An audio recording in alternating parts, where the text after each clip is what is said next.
afternoon, and welcome to the City Club of Portland Friday Forum.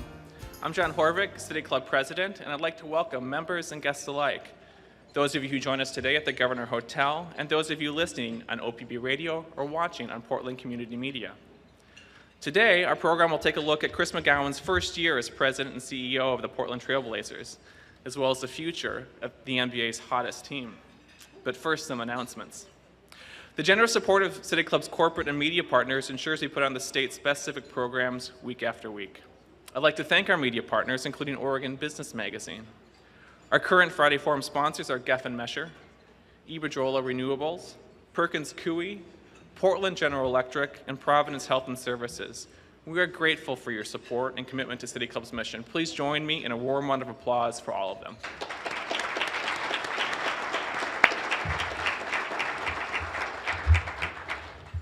Next week, we will discuss the state of higher education and the new independent boards with President Ed Ray of Oregon State University, President Wim Vavel of Portland State University, and President Michael Gottfredson of the University of Oregon. That will be our last Friday Forum before the holidays. We'll have our first Friday Forum of the new year on January 10th with Dr. Jan Lubashenko, Administrator of the National Oceanic and Atmospheric Administration. You can learn more about these and other club events, purchase tickets, and become a member on our website, pdxcityclub.org. As always, we'll be live tweeting in today's event. You can follow us or mention us at PDX City Club, and be sure to use the hashtag CityClub in your own tweets. We'll be having a Q&A session with our guests at the end of the program. Members, please come to the microphone to ask your question. And for all our audience participants, please locate the index cards on the center of your tables and write your question on them during the forum. We'll collect them prior to the start of the Q&A. And now to our program. Just over 1 year ago, Chris McGowan was introduced as President and CEO of the Trail Blazers, one of Portland's most nationally visible icons. Upon his arrival, he set into motion several results-based initiatives to fine-tune business operations, identify new ways to interact with the fan base, and rejuvenate the Rose Quarter campus. 1 year later, he has quite a list of accomplishments. Arena naming rights with Moda Health, new game fare, including local favorites such as Sizzle Pie and Bunk Sandwiches, Killer Burgers, and Fire on the Mountain. And most importantly, with a 16-3 record, NBA's hottest team.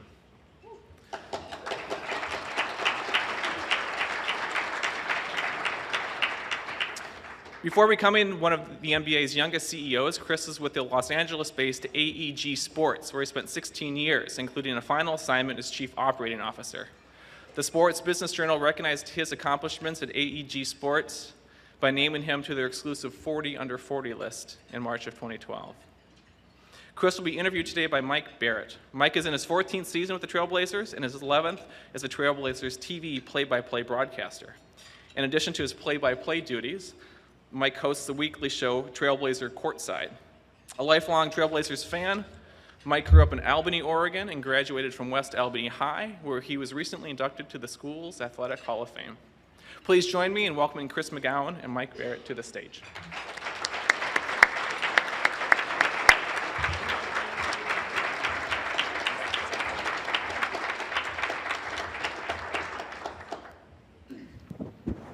This is kind of an Oprah type setting, isn't it? So we'll sit down for this. Hope I don't cry. Hope I don't cry. I'm going to make you cry. Huh. Thank you all for being here. We appreciate it, and we appreciate the invitation to come down, and especially at a time like this, and talk about what's going on across the river and really all over the Northwest. Is that's how it gets when things are right, and it's great to have them right now. I've done a lot of these in the past, and in recent years, it's been. A lot of my time is spent saying, just hang on, it's coming, wait, we're getting better. And so it's terrific when you get it rolling in sports and to see the energy and feel the energy at the Moda Center like we've had it as of late. And we hope to keep it rolling. And this didn't, as the rest of the NBA world kind of describes, where'd this come from? Came out of nowhere.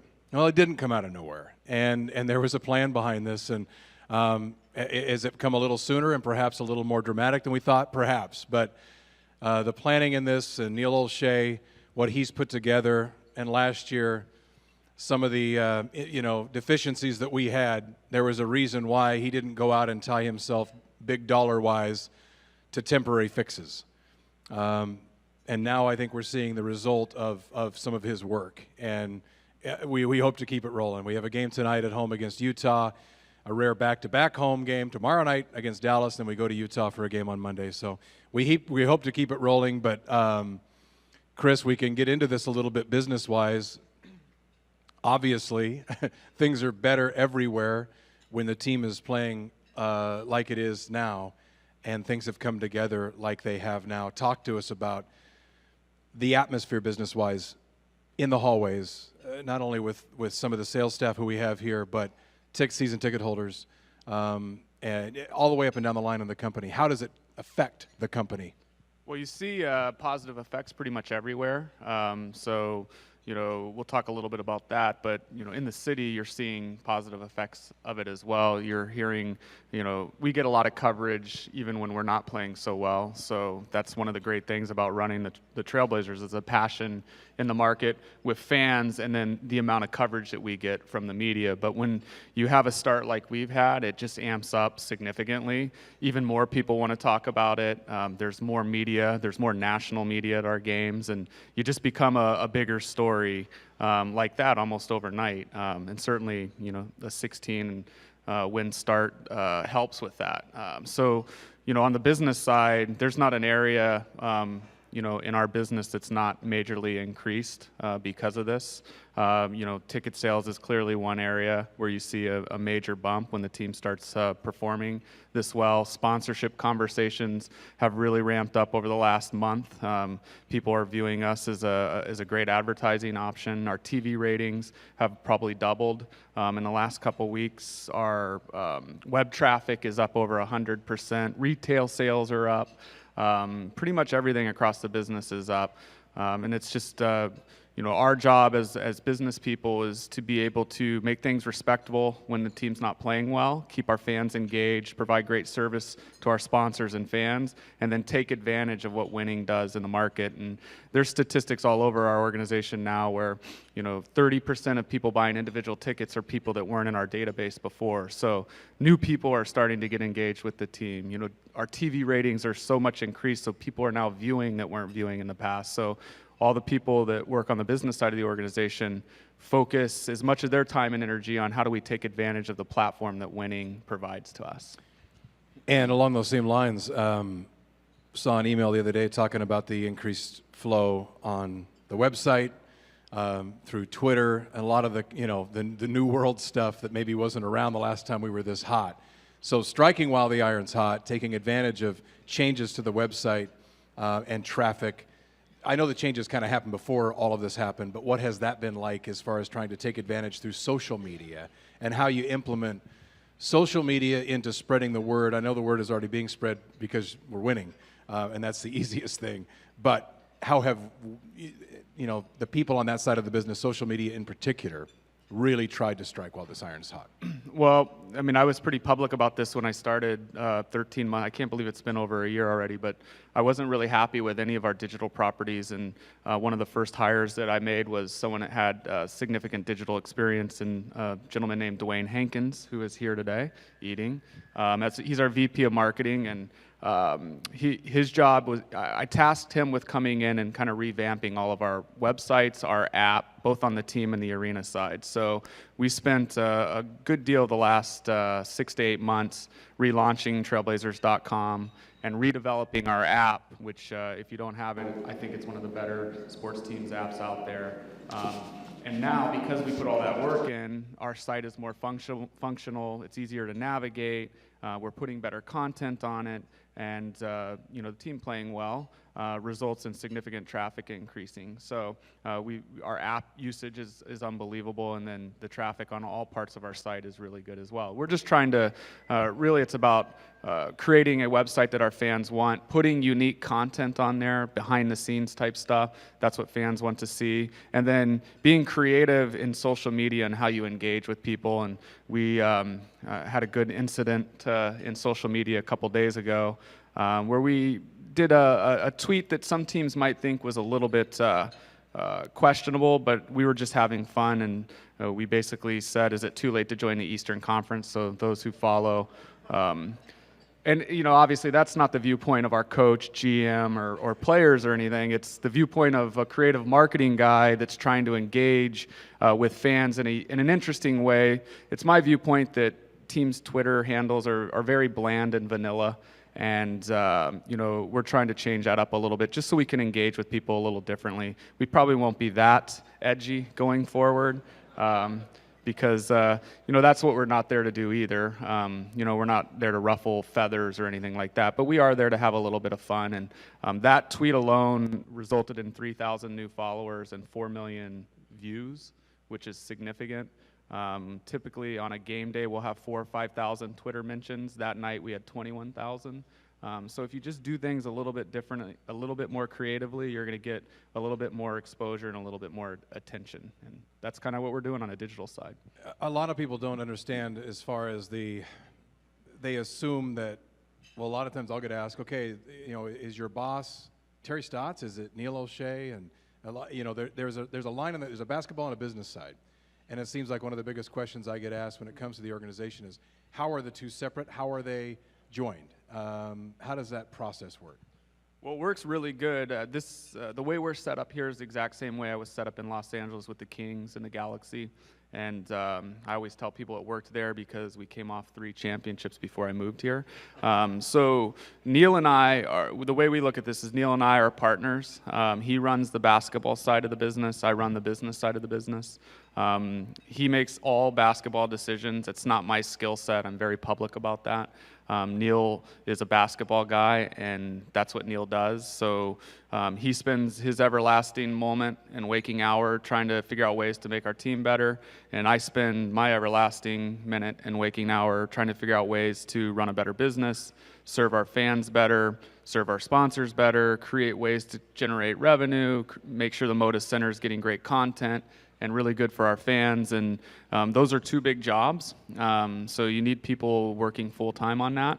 And then, we just communicate a lot, and I'm there if he needs me, and he's there if I need him, and it works very well. Like I said, he's been here about 6 months longer than I have. So we're about, I'm 13 months in, he's about 18 or 19 months in, and we're starting to hit our groove, and it's working very well, and evidenced by some of the stuff that's happening on the business, and then obviously our record is pretty good this year as well. We show on the TV broadcast now and then, at least a couple of times a game, we'll show Paul Allen, and he's usually flanked by you and Neil. And the other night he was particularly emotional after a great play, and we happened to capture it on our broadcast, and I know people took screenshots, and that got tweeted all over the place. And I think fans love to see the emotion out of Mr. Allen. And I guess it's easier when your two of your teams are a combined 26-4, like the Seahawks. Pretty good year. Seahawks and Trailblazers are right now. What's it like, though? How engaged is he? I get a lot of questions about Mr. Allen, and he obviously is emotional when it comes to both teams. And the Trailblazers, I think he's even said this, it's always been his first love. And to see him having so much joy in watching his team right now. During games, you guys have conversations about the business side, about the team side. How engaged is he? Really engaged. I mean, he's missed 1 game this year. So having an owner that is that much into the team, to me, is awesome. There's not a lot of instances out there where owners are that engaged and involved with the product. And he doesn't miss games unless he's out of the country. And he's at every game, which is a great thing for me because I get to spend time with him and develop my relationship with him. And we use it as an opportunity to catch up on stuff that's going on the business side. And him and Neil use it as an opportunity to catch up on things that are going on the basketball side. So I really enjoy it. Having the opportunity to learn from someone like Paul Allen on a nightly basis is something that not a lot of people get to do. For me, I'm just really intrigued by that. But more than anything, you want an owner that's engaged in making sure we're running the best organization as possible, both on and off the court. And that's what we have there. And I can list lots and lots of teams that don't have that same asset. And for me, it's one of the main reasons why I took the job, leaving from a good situation in LA to come into an environment like that. And I think that one thing is maybe a little bit of a misperception about Mr. Allen. Some people, have talked about certain owners, in sports get in and meddle, or they get in and want control. Paul's involved, especially when it comes to draft time. But he also, and we've been told this from different draft rooms, he trusts and if there's a consensus at the table, he trusts the people who he has in position. Have you found that to be the case? Absolutely. I mean, on the business side, he just wants us to have a plan and make sure we have analyzed everything in a proper way, have data, aren't using just complete gut on decisions. But if you have the plan, you clearly communicate it to him. That's all he's asking us to do on the business side. All right, a couple of personal things. You talked about LA. I know your father was in the Army, so you moved around a lot as a kid. And you go from LA to Portland, and you're on Twitter as well, so we kind of keep track of everybody in the company. It's easy to keep track of everybody now, find out what they're doing. I know you kind of have, really taken advantage and have dove right into the Northwest and certainly the Portland scene, ran the Portland Marathon. What has it been like adapting to kind of a different culture, certainly in Portland, than what it's like in LA? Well, it's been great for me. I mean, I spent my life having to adapt in different situations because I moved quite regularly and frequently growing up. So I don't have a hard time diving in and getting to know new people. My wife's still adapting. She's born and raised in Southern California, so she's still getting used to it here. She really likes it, we both like everything that the city has to offer. Our kids have integrated in well, and they like it here.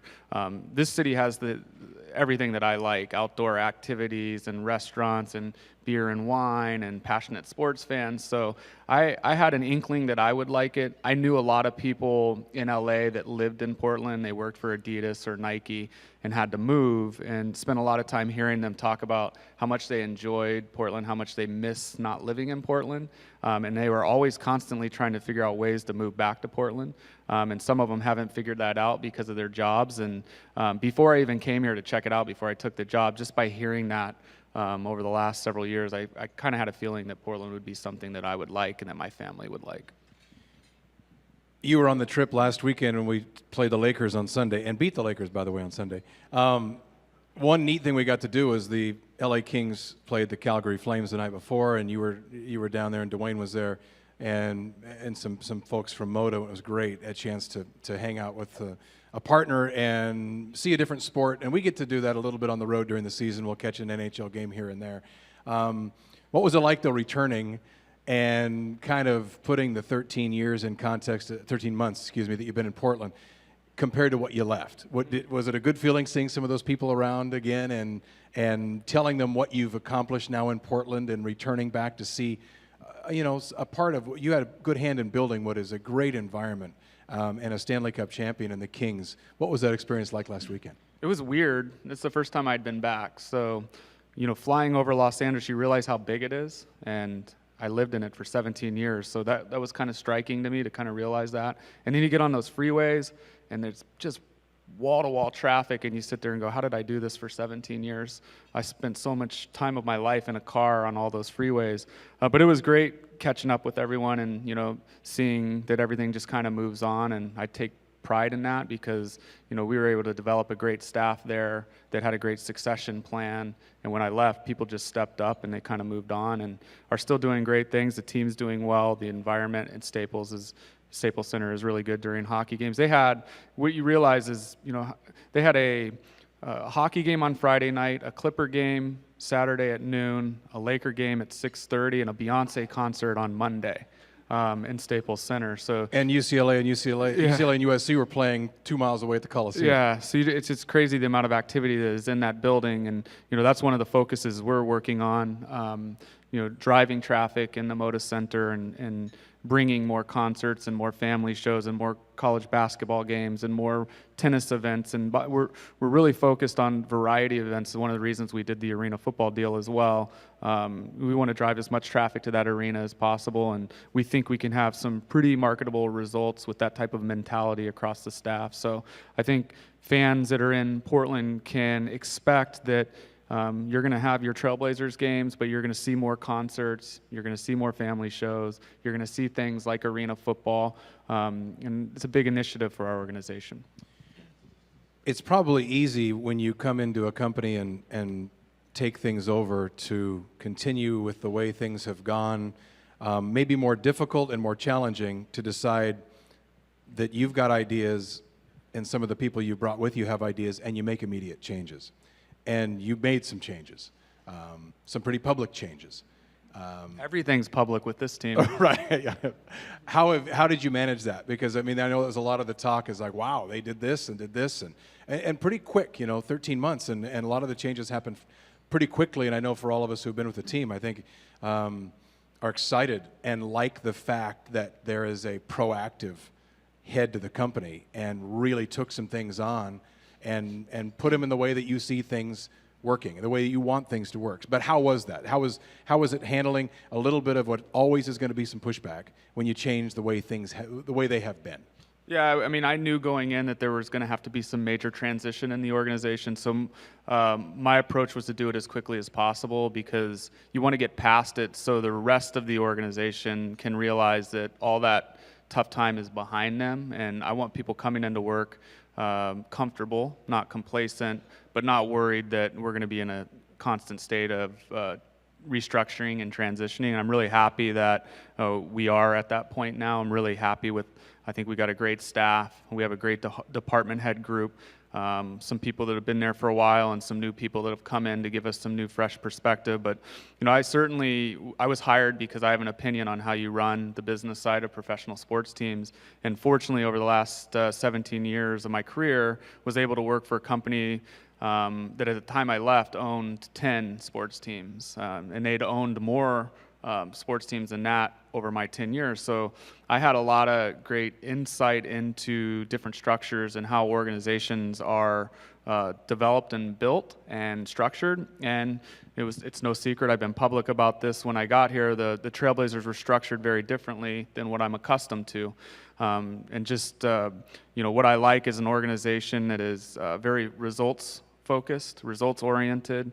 I like an organization that is built around serving our season ticket holders and serving our sponsors and creating great events and experiences for people who are investing and coming to our events, and in really developing great initiatives to develop good ROI for sponsors. And that's what we've done over the last 13 months. We've invested in those areas, and you can't just invest in those areas and then keep some of the other areas that I didn't think fit into the structure that I wanted. So we had to make some tough decisions, and those were restructuring and eliminations, and that was no fun. Certainly, we're in the entertainment business, we're in the sports business. It's fun, it's supposed to be fun, and when you're going through that for the first 3 or 4 or 5 months that I've been there, there were some mornings that were tough to come into work, but I knew to get to where we need to go to take things to another level, we were going to have to make some of those tough decisions. But I'm really glad that those are over, and it's all about how do we improve, how do we create a great team, and then create all those great things that I just talked about. One of the biggest public changes was naming rights for the arena, and that had been talked about for years, and everybody, I think, knew eventually it was coming. Still, you're going to get some pushback just because of tradition. And the arena, formerly known, of course, as the Rose Garden, is now the Moda Center. And it seems like, especially because we've gotten to know so many people from Moda, and they were on the last trip, and with Dr. Johnson and Jonathan, who's here as well, it seems like it's a great relationship already. And it's great to hear Dr. Johnson talk at games about how excited Moda is and the Trailblazers are to have this done. Talk about, though, the process of naming rights. You got it done pretty quickly. I mean, 13 months for something that had been talked about for a long time. How did it happen, and how is the state of the relationship now? Is it as good as I have talked about? Yeah, I mean, we think we found the perfect partner. They're all about healthy living and active lifestyle, and we're a sports team, so that's a great match. First and foremost, the people that we get to interact with on a daily basis at Moda are creative and want to look at this as not just a naming rights partnership. They want to look at it as a community outreach program and do stuff that's going to benefit the community. So there's a lot of times when companies will come in and just put a name on and be done with it, and they just want the advertising exposure. And that's not what Moda is all about. Moda is about what can we do to give back to the community? How can we help reinvest in the Rose Quarter? There's just a bigger vision as it relates to this partnership, which we're excited to be a part of, and they're really fun to work with. It came about quickly. I'm a big believer in publicly saying what you're trying to accomplish, because I think that puts a little bit more pressure on you and the organization to accomplish it.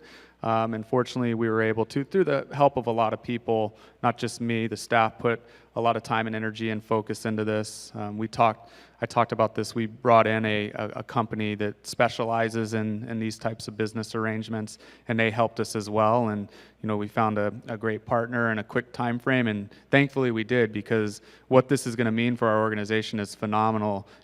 Every team we're competing against has these types of relationships, and we're trying to operate without it. Now we have it, and we're going to be able to take this business deal and invest back in our company and invest back in fan experience and do a lot of amazing things that frankly were tough to do in the past, because we just didn't have an arrangement or a partnership like this. So it's a good one to have, and it's definitely going to take us to another level in the future. And the game experience inside the Moda Center, I think it was pretty public when you decided to make some changes, even just food service. And I guess it is unique, you can speak to this too, but the Trailblazers owning their own arena, operating their own arena, and some of the changes you have made on even just concessions in the food service and whatnot. And I had talked to a friend of mine who owns a couple of restaurants in town, and you didn't talk a lot about this, but he had told me that you asked him to lunch and wanted feedback and his ideas on what people would like to see. And the fact that maybe it was an opportunity up to this point that had been missed because of the great foods in the city and the great restaurants and great tastes. And talk about the changes you've made to the fan experience, maybe starting with things like that. Well, the one we get a lot of publicity about is just the simple thing of bringing local food restaurants into the Moda Center experience. When I got here, obviously noticed that we had good food, but it was just typical arena food. And then you go out into Portland and you experience some of the best restaurants in the world, and that wasn't replicated in the arena experience. So with we brought a new caterer on as well, Levy Restaurants, that was different than when I started, and they helped us with this as well. So it was such a simple thing to me. This city revolves around food, yet you can't really have that experience when you come to the Moda Center. So we went out and engaged with local restaurants, and fortunately found 4 or 5 that were really interested in coming in, and we've brought them in, and the feedback from our fans has been great. And the person you're talking about that I talked to about the food, I come to find out that we have a real loyal season ticket holder who owns 40 restaurants. So I'm like, oh, he probably knows a little bit about food and beverage. So I'm going to reach out to him and go pick his brain a little bit. And it was a valuable lunch. He gave me a lot of experience that he has in this industry. But also what I was looking for is, tell me about your experience when you come into the arena, and tell me about ways that we can improve it. And he gave me a lot of invaluable advice as it relates to that.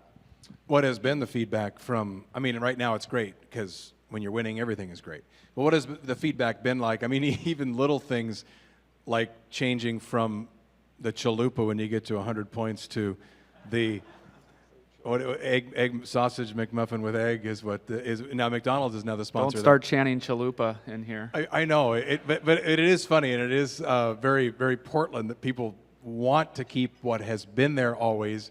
But how have you managed those kinds of things? Because we talked about the name change for the arena, but even little things like that in the game experience, and it's interesting. People are getting there, but people do try to maybe hold on tightly to what was rather than maybe what is now. Yeah, that one in particular, that was, I think, 14 years in the making. So that change is obviously something that fans aren't used to because they've been doing something for 14 years. But we'll get there. We have a great partner in McDonald's, and they came in and helped develop a promotion that allows us to give something to fans when they leave our arena, when our team does something well. And I'll take that any day, and although it's not a chalupa, it's still something that people like, and they can go get it the next morning when they start their day because it's a breakfast food, and it's probably a little bit more healthy that way than eating real late at night after games anyway. So yeah, we're just focused on moving forward with McDonald's because they're great partners as well. People who have lived here know when the Rose Quarter, which it's still known as, was built, there was certainly a plan there and an idea of what that area could become. And I remember back when it was built in '95. I think there was a Friday's Front Row, Jody Maroney's, Kachina, all this plan, and it it's different now. What are your plans and like the development plans? I mean, I don't know if you even want to get into the whole Memorial Coliseum situation, but the whole plan over there. I know you guys have talked and had meetings and thought about what maybe the future looks like over in that Rose Quarter. Well, I'm not a developer by trade, so I haven't spent a lot of time on broader development plans, and I know that's been talked about, and there's been a lot of time that's been spent on that in the past, so I haven't really spent any time thinking about that. But what we have thought about is how does the Rose Quarter experience add to our fans' experience when they come to events, and that's what we're going to put our time and energy into, making it not just a plaza where people are crossing over to go into the arena, but something that adds to the entertainment value there. So we're, I think it's public now, we're gonna invest in a new restaurant, not a 365-day-a-year restaurant, but just something that's open on event nights, whether it's a Trailblazer game or a concert, in the game facility, which is on the Rose Quarter now. So that's going to be reconcepted into an experience that is meant for people to be able to go somewhere before an event and have a drink or have something to eat, and then go to the event, and then it's a place people can come afterwards as well, to let traffic die down or wait for the next train or whatever they're trying to do to go home. So that's first step. I think that's going to bring a lot of new energy to the Rose Quarter and the experience of people coming to the Rose Quarter for events. We're also looking at doing more outdoor activities around the Rose Quarter, weather permitting. For this year on weekend games, we're trying to create more of a festival environment where kids can shoot baskets, and there's some of that stuff going on. And what we're just trying to do is liven it up on nights of events first, and then if we can accomplish that goal, which I think we can, then we'll move on to any bigger vision around it. But first, let's just focus on event nights and game nights. And I know you have come to realize this quickly, but getting a TV deal was done on the coast, charter cable, and we hear from a lot of those people on the coast about how great it is now to be watching Trailblazer games over there. And the game ball, what did we call it exactly? The Rip City Relay? Rip City Relay, where the game ball came from the coast over for opening night, which was terrific. And the response I got from a lot of the people in the company who were involved in it was maybe surprise, pleasant surprise, that everybody over there and all over really the state, especially now, that was then, now it's a 16-3 start, so now everybody is engaged. But you kind of get to realize it's Portland Trailblazers, but this is a Northwest and Oregon and Southwest Washington kind of comes alive for the Blazer brand. And I think that was a great example of going out and seizing on maybe a statewide fan base rather than just localized. Yeah, we're a regional team when you think about it, and we're the only team in the Pacific Northwest, so we should act that way. And then after that, we should act like Oregon's team.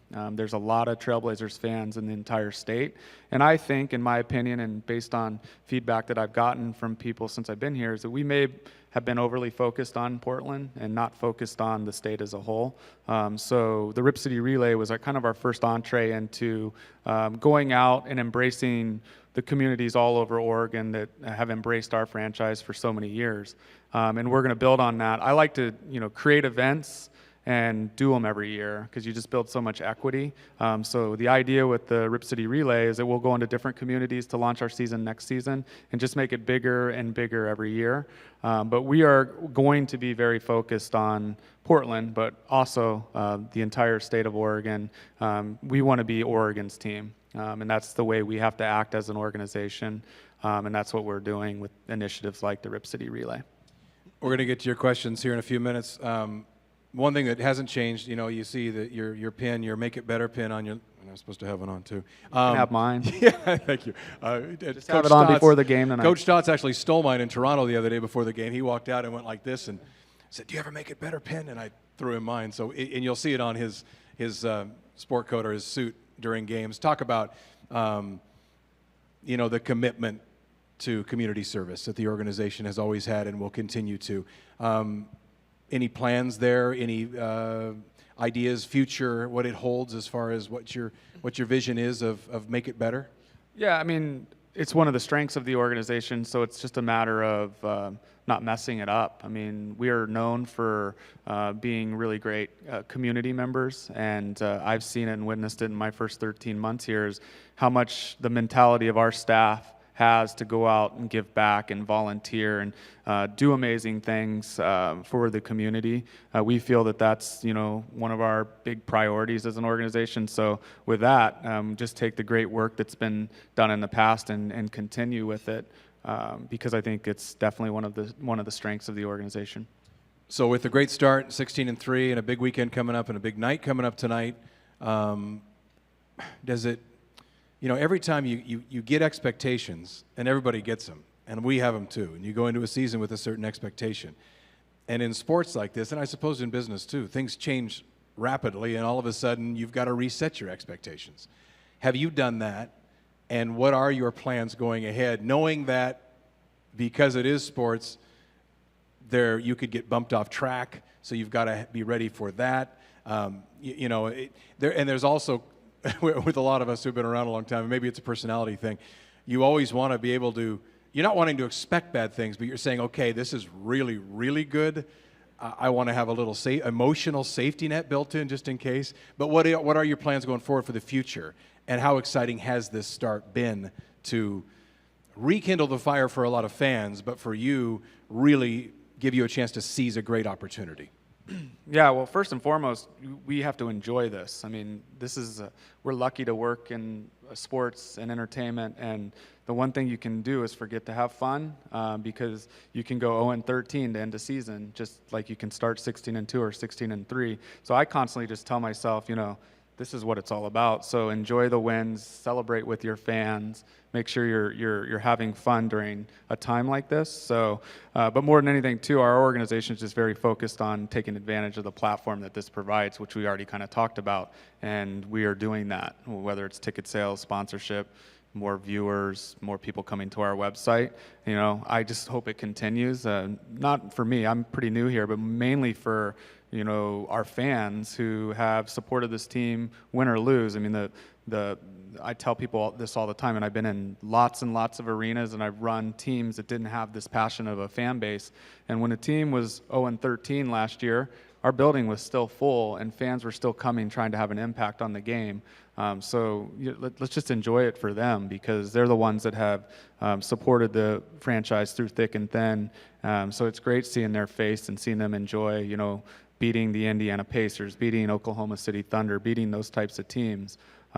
It's just fun to be a part of, and it's fun to experience with our fans. And as a final thing before we start taking questions, we haven't talked basketball a lot, because you've talked about more business side stuff, but at least talk about the coach we have in Terry Stotts, who, by the way, was named Western Conference Coach of the Month and is very deserving and is so terrific to be around, not only working with him before games and with the interviews that we do before games and after, traveling with him and spending time with him. I want Portland to, and we try to do this somewhat in our broadcasts, we want to sell personalities. I want to tell people what Terry Stotts is about, because he's such a great guy and such a smart guy. And I know as employees, and some of them here will attest to, so easy to work with and so wonderful to work with. And Neil O'Shea, what he has done too.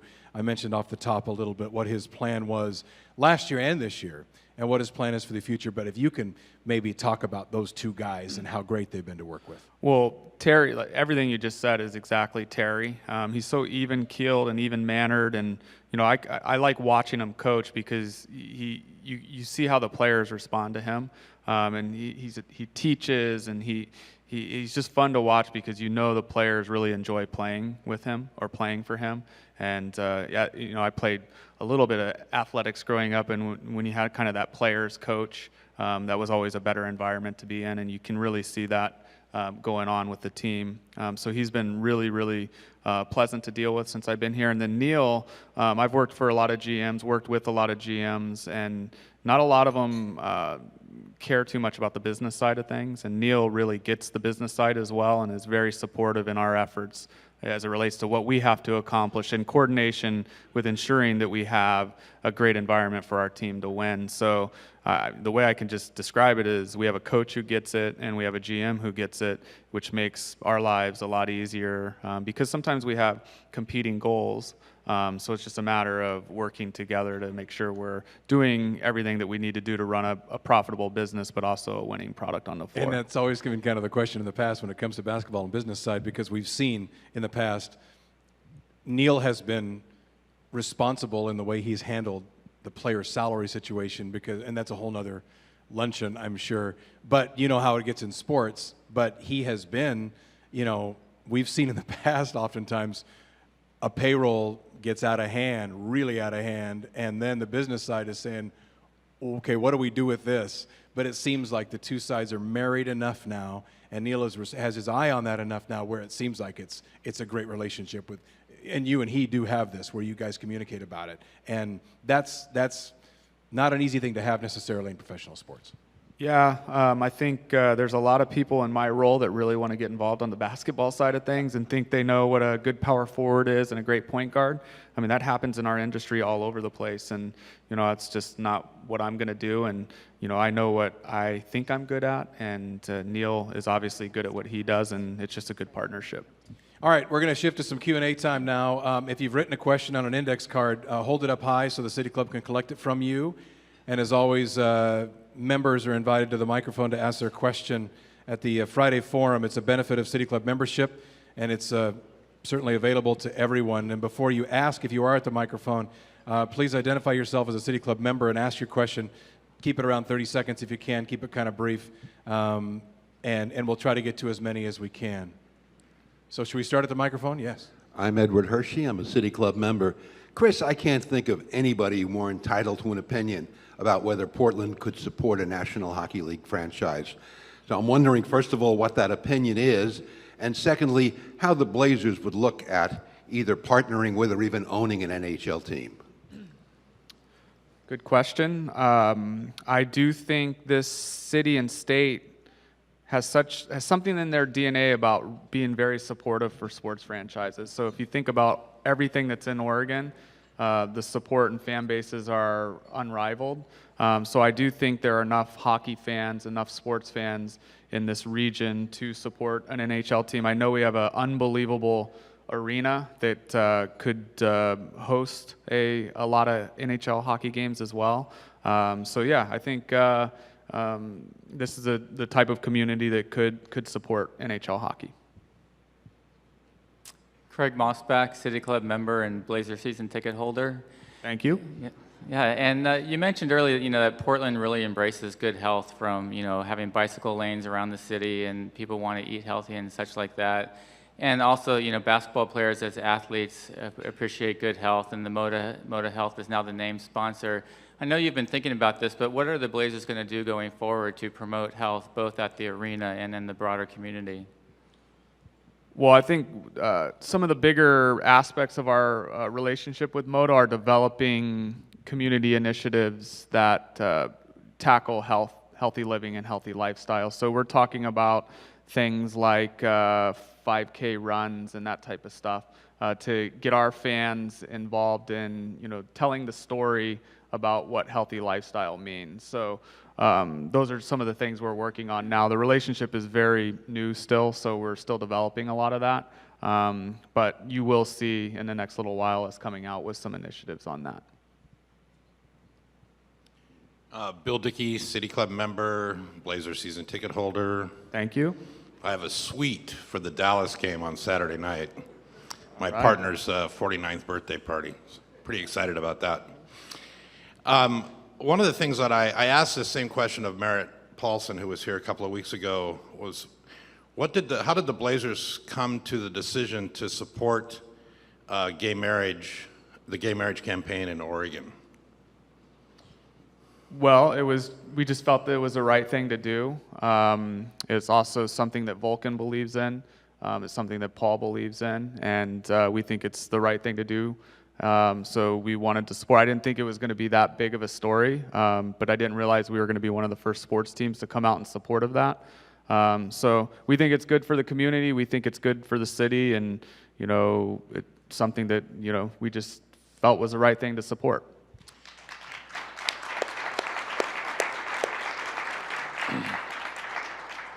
I'm breaking a City Club rule by asking a follow-up, but since you're closely connected to Paul Allen.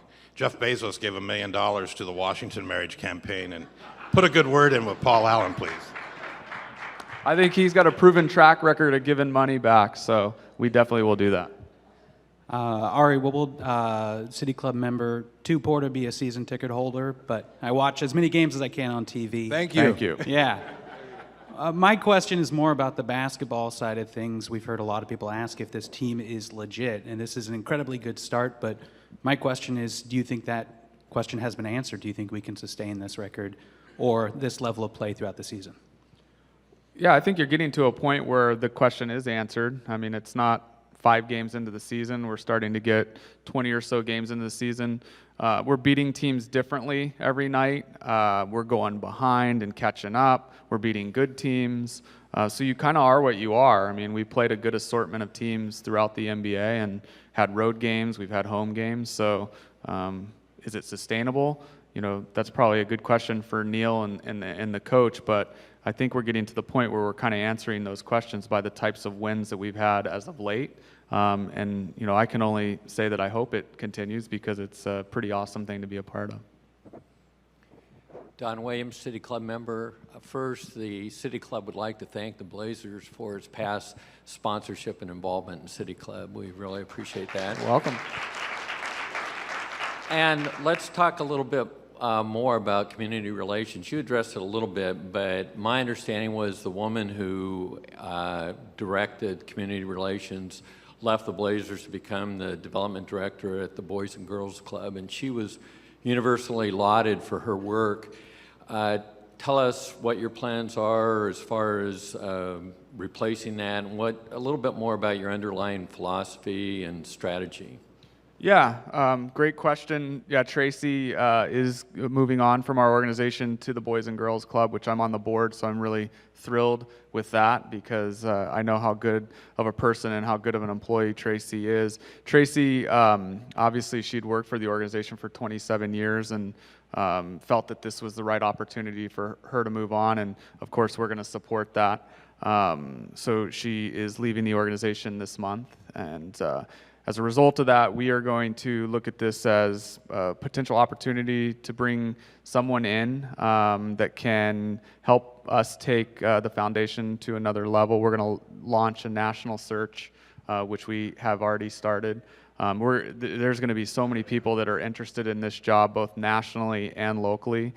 So we're going to have a lot of good people good candidates to look at for this position, working closely with the NBA to have them help us determine what's the right fit for this job. But I'm looking for someone that can come in, create strategic alliances with some large initiatives throughout Portland that we can work on and rally behind as an organization for many years to come. I'm looking for someone who can produce great events. We don't have a big Portland Trailblazers gala, which I think we should have something like that. I'm looking for someone who can help fundraise. We need to raise more money. That's one of the things that we're not doing a great job on. We need to figure out a way to raise more money that we can go do these initiatives and these alliances with, giving back to the community. We need a more aggressive fundraising approach in the organization. And then someone who understands how to engage with the basketball side of things so we can plug into the initiatives that are important for our players, because that's really what it's about. So what does Damian want to do? What does LaMarcus want to do? How do we take what their goals are from a community relations standpoint, partnering up with various partnerships that we have, and then telling the community about it. So I think you can't replace Tracy. I mean, she's been with our organization for years, so we're just going to look for maybe some people that have a little bit of a different skill set than Tracy to bring into the organization. We'll get to a few of these on the cards lastly, and then we'll turn it back over to John. Number one, a good business question. How did you communicate your vision and create buy-in? Still doing that. I mean, that's you try to be as open with people. I try to interact with as many staff members as possible. We have a business plan. We've communicated our objectives to the organization as a whole. We have a lot of meetings. We have to constantly reiterate it because we are a little bit different structure than what I inherited, but that's still a work in progress. I mean, 13 months isn't that long when you take an organization and go through the drastic transition that we've gone through. So it's me talking, but it's also our department head group, which is 10 employees working with the organization as well, painting the picture about where we're trying to go as an organization. All right, we talked about change a little bit. This one says, can you talk about a big change that you were less confident about? How risky was the change? That's a really good question. I don't think we had any risky. We've had a lot of changes. I have one coming up that I can't talk about right now because we haven't announced it, but we're going to announce it next week that might be considered that. But I think everything that we've done, I mean, hasn't been that risky, to be honest. It's just what sports teams are doing, what entertainment companies are doing this day and age. Yeah, that's a tough one. I might be officially stumped on that one. All right. If you were stumped on that one, this one may be in that category as well. When will you be on DirecTV? Please get on that system soon. No comment. All right. We want to turn it back over to John. Once again, we thank you very much for having us, and we appreciate those of you, we mentioned some season ticket holders, we appreciate the support, and we look forward to having a great season. So thanks for having us once again, and we'll see you all real soon.